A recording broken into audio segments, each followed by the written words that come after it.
I use binder medium to stiffen and strengthen my paper stencils. So this is a drawing of a chook cut out of paper, and then I like to stiffen both of these stencils by the application of binder medium. So I just make sure that the whole stencil is covered in the binder, and I use a crisscross pattern to ensure that the binder is sealing the edges of the paper as well. Now if you don't want that crisscross pattern to show anytime you use binder, you just smooth it down with a sponge when you're done. Now for this to be laid out to dry, there's only one thing I have found that does not stick to binder medium, and that is shrink wrap. Shrink wrap is the paper, the plastic that comes, if you purchase a canvas, it's around the outside. A lot of books are shrink wrap. I save all my shrink wrapping pieces so I can lay this stencil and this stencil, if I was to do it, I can lay them flat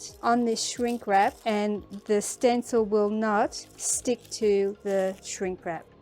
Binder medium is a professional collaging agent. Never ever ever use PVA for your collage. PVA or wood glue and binder are completely different chemical makeup, and if you want your work to be regarded as fine art, you should use fine materials that are acid free and that will last as long as your paint. And you can see for yourself, PVA is fine to use with children because it washes off their hands straight away in water. You cannot wash binder medium off with water. It's a completely different makeup. So for thinner elements in your collage, the binder medium will adhere it. You just put water down for something thin because of the fragility of your thinner elements, you want to be more careful. So if you're collaging something thin, you place water, place the element, and then the final layer is your binder. So water, placement, binder. And for something thin, work your brush from the middle out, and your brush works as an iron and you flatten it. We do not want air bubbles. Creases are beautiful, air bubbles are a no-no. If you find that your work does dry with an air bubble, after it has dried, slit that air bubble with your Stanley knife and then reapply the binder. So something thin, something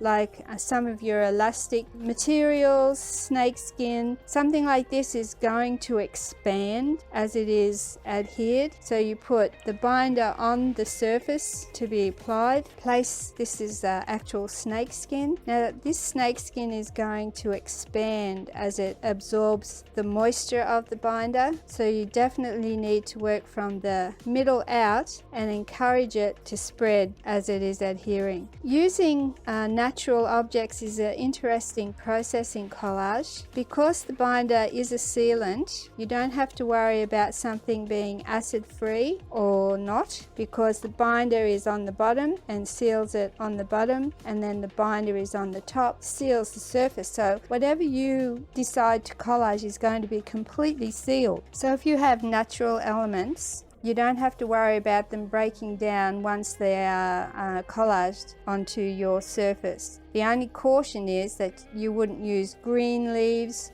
or fresh twigs because they would continue to decompose inside that sealed pocket that you have created with the binder. So that's thinner elements adhered with binder. When you've got thicker elements like papers, handmade papers, or pieces that you've photocopied, the process is to put binder on the surface, binder on the back of the element, and then binder on the top, making sure once again that is beautiful and flat and professionally adhered. Something that is not going to sit still requires binder on the bottom. See, that's not going to sit flat. Binder on the top to keep it. Make sure that the binder is completely saturating the element. But see, that's not going to sit still and dry flat. So this is where we use our shrink wrap again. I save all my bits of shrink wrap, and you just place the shrink wrap while the binder is wet straight over the element, flatten it, and the shrink wrap will stay there and keep it completely flat, so that, remember I said the shrink wrap does not adhere to the binder, so that is going to keep that completely flat while it dries. So if you've got an even heavier object, what you do is put something underneath to support the canvas, place the shrink wrap, and and then put a book or something heavy overnight. That will completely flatten it. Then you just take off the shrink wrap and you've got a completely flattened, heavier object that you have used. Thicker things like hessian or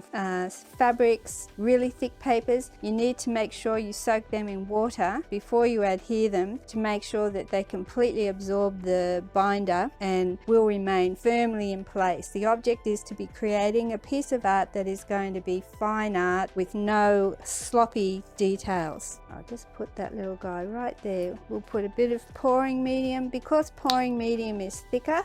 Now both of these mediums look cloudy and white when they are wet, but they dry completely clear. So we just push whatever it is, a leaf or something. Now of course we can't use fresh geckos because they would continue to decompose. Then once he's embedded in there, then you return to your binder. Remember, the binder is thinner, so we want to completely seal it. We put the binder right over the top to make sure that it is completely sealed. Now I'm just going to smooth out the edges so that when that's dry, the only thing that will be seen is the actual gecko. And I don't want any coarse ridges around the outside, so I smooth all the edges around him, and so it'll completely sealed and adhered. For even heavier things such as a button, this is where we need to use our regular gel gloss or heavy gel gloss.